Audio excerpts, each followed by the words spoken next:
Well, the African National Congress says it will defend a legal challenge by some ANC members in the Free State that are taking the party's PEC structure to the Gauteng High Court to nullify the province's list conference. Now, the group claims that the list conference that took place in December last year was unlawful and unconstitutional. Speaking to the SABC last night, ANC spokesperson Pule Mabe said the disgruntled group's action has been outmanoeuvred by events.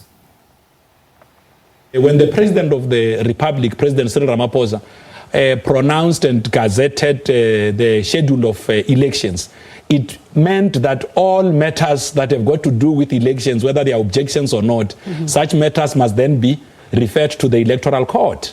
So it would mean that a matter like this would have to find its way there.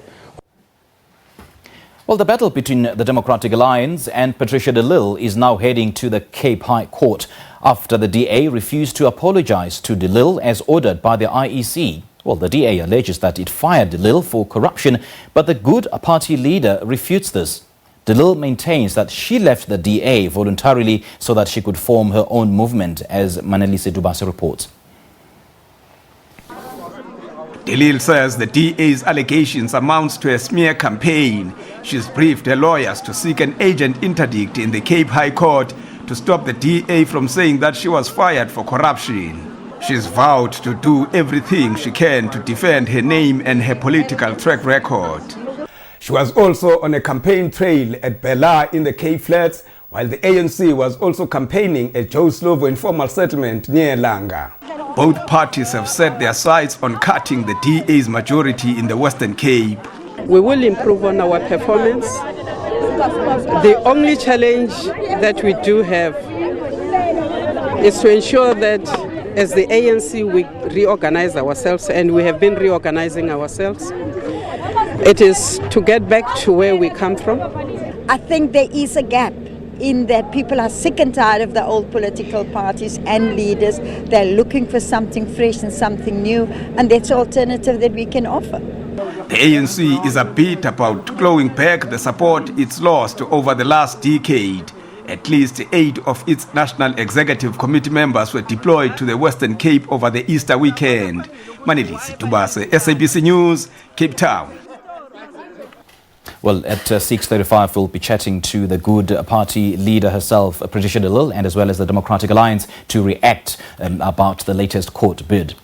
Well, meanwhile, the Democratic Alliance has taken its election campaign to Soweto and visited the woman who spent 10 years of her life working for the late struggle icon Winnie Madikizela-Mandela. The DA says it was showing appreciation for her for taking care of the mother of the nation. Busasiwe Jemsana Matasha reports. A campaign trail gone wrong. From the look of things to views on what Mama would have wanted. I'm sending a statement that this is who I am, and I am ANC. The two hold parallel views even on the issue of naming the Cape Town International Airport after Madikizela-Mandela.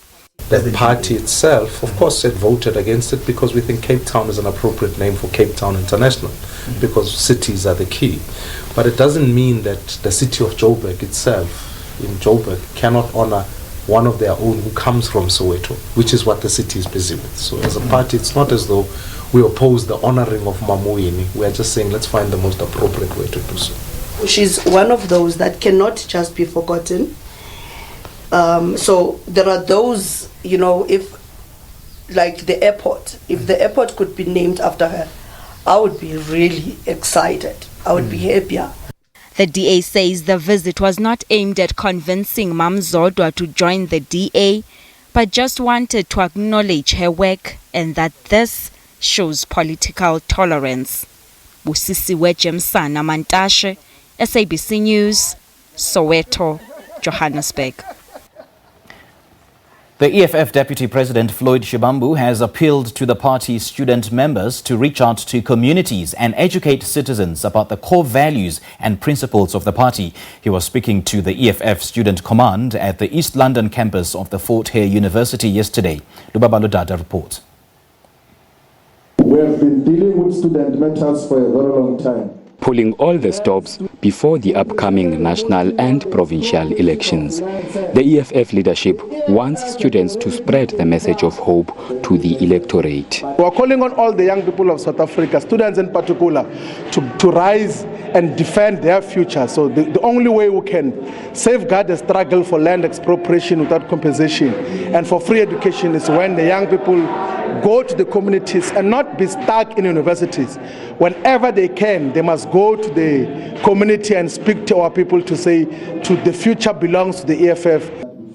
And the students are willing to campaign for the party. We are accepting the challenge by the Deputy President to ensure that we mobilize all students to rally behind the banner of the EFF in the upcoming elections on 8th of May. The party has vowed to invest resources to assist students.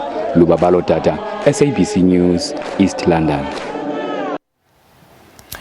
Well, service delivery and a better life remains just but a dream. During a campaign trail of the African People's Convention Party, residents of Soweto and Kwamhlanga in the Mpumalanga province detailed how hard life is post-democracy. Mulimo Motua reports. This old couple lives here in this crumbling mud house. Part of the wall which collapsed is covered with an old tent. Their efforts to secure an RDP house over the past 3 years have hit a brick wall. They allege the house they applied for was allocated to another family. With election campaigns hotting up, are parties doing enough to convince residents like this that they can turn the tide on poverty? If APC can build us a house, I'll be happy. I would even vote for it, because even the day when they were here to register our names, I told them that you want us to vote for you, but after voting, we get nothing from you. Now, with only 15 days to go before going to the polls, it's a race against time. What we have before us is poverty, it's neglect, it's corruption. And fighting corruption is what we are about as the APC. To fight especially for the most vulnerable people who are destitute, who have nowhere to go. The APC president has also taken the party's campaign trail to other provinces. But for now, Caroline and her husband can only hope that these campaigns aren't just a ploy to woo the voters' votes. Mulimo Moto, SABC News, Mpumalanga. The National Freedom Party says once voted into power, it will formalize the taxi industry. The NFP held a mini rally at Pule near Richards Bay on the KwaZulu-Natal North Coast. Vusikumalo reports. The taxi industry has been in existence for years, but it remains informal. It contributes meaningfully to the country's GDP through taxi sales. About 80% of commuters depend on this transport mode. The NFP believes capacitating and formalizing this industry will have a direct impact on the economy and will also end the exploitation of drivers and their assistants. We believe that the taxi drivers themselves, they need to earn the salary, and they need to make. They need to have the UIF whenever they become out of the job. The party has had difficult times since its president Zanelega Magwaza Msebi fell ill in 2014. It was also dealt a huge blow when it failed to register for the 2016 local government election. On the eve of the upcoming election, it also suffered a mass exodus of its leaders to opposition parties. However, the NFP says despite these setbacks, it's working to grow its support base. The NFP says it fully supports the expropriation of land without compensation. Vusi Kumalo, SABC News, Kwambonambi, near Richards Bay.